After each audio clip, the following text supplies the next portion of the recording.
Alright. Good evening.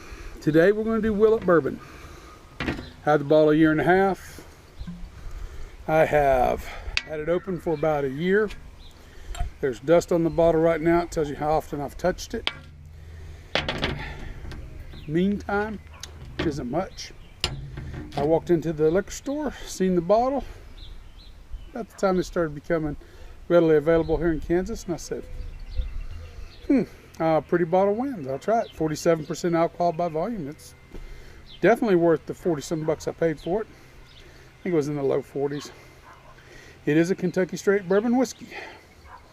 I'm not going to read any of the BS on the back.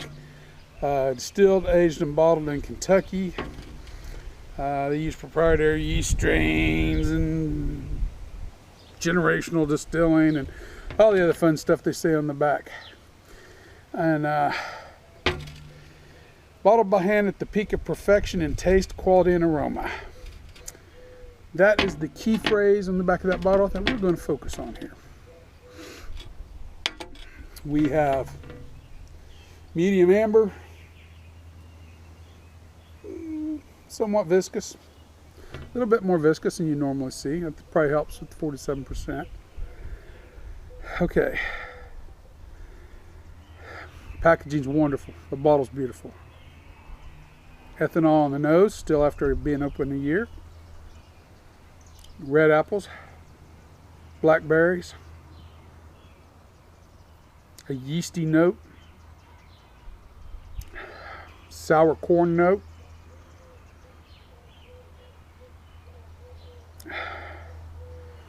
just a touch of brown sugar. That's on the nose.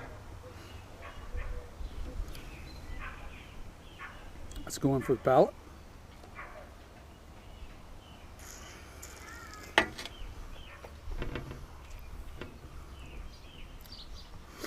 Hotter than expected. Still, you get all that 47%. It actually drinks slightly hotter than the proof of the bottle. The red apples, blackberry really kicks in with that sour note, that sour corn. Ever so bit of spiciness in the background. And by that I mean nutmeg. The more spicy note you get in this, which is more prevalent, is a chili spicy note, which is not appealing. It does not balance with the blackberry and the apple fruitiness at all. The ethanol level hurts this.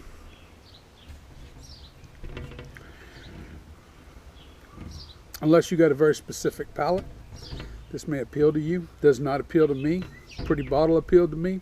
I am a sucker for marketing and packaging, but I can tell you Willett whiffed on this one.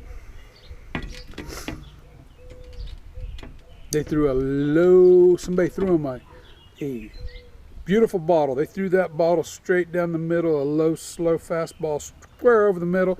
Willett swung and they hit nothing. They swung 2 foot above that pitch. If you're going to make a bottle this pretty, make a distillate that's pretty enough to put in the bottle.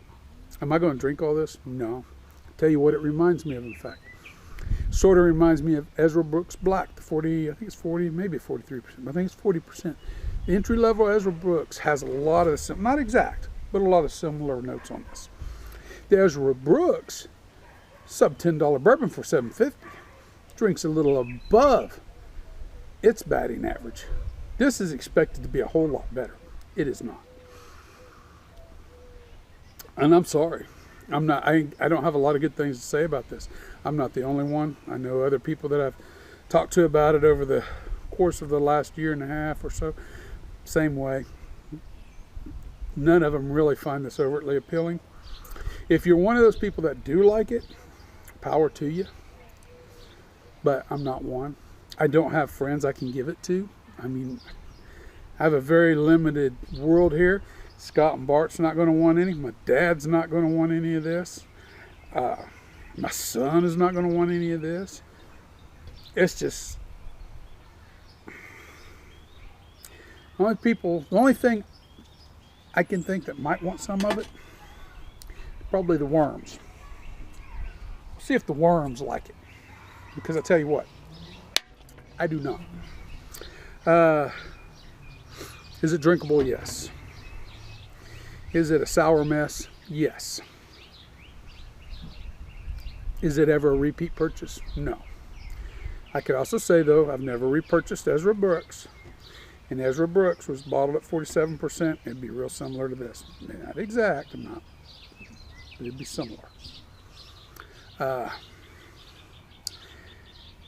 assume it's a 4-year bourbon because it doesn't have anything that says differently I could find on there.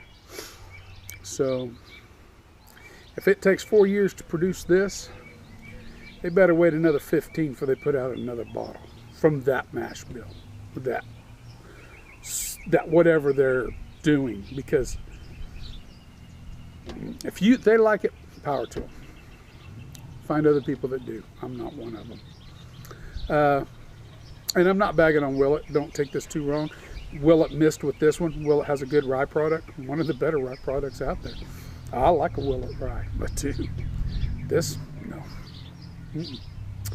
Nope. No way, no how, never again.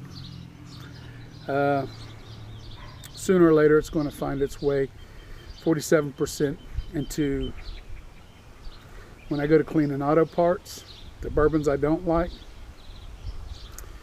That's usually what ends up happening. I scrub auto parts with them. That greasy auto parts works good for removing that. It's an expensive way to remove grease, but at least it's not getting dumped down the drain. So with that, I want to end it. I don't know if I give it a score. I'll give it a score 78. I could drink it if I had to, but that's only if I have to. It'll never be a willing choice. Will it? Keep the bottle, put some better stuff in there, and charge me 50 or 60 bucks for some better stuff. I'll pay it, try it out, but not till then. But your bottle choice is beautiful. That I got to commend you on, Willett. All right, I'm gonna jump off here. Remember, the spirit in your glass ain't running from you. Take your time, sip it, enjoy it. You'll be better for it, as will we all. Everyone have a good, wonderful evening. I'll finish it off. This is the last day of May, and May has been the worst month of my recent life. So it's a good time to get something off my chest, and this was a good one to do it with. Anyway, I'll talk to y'all later.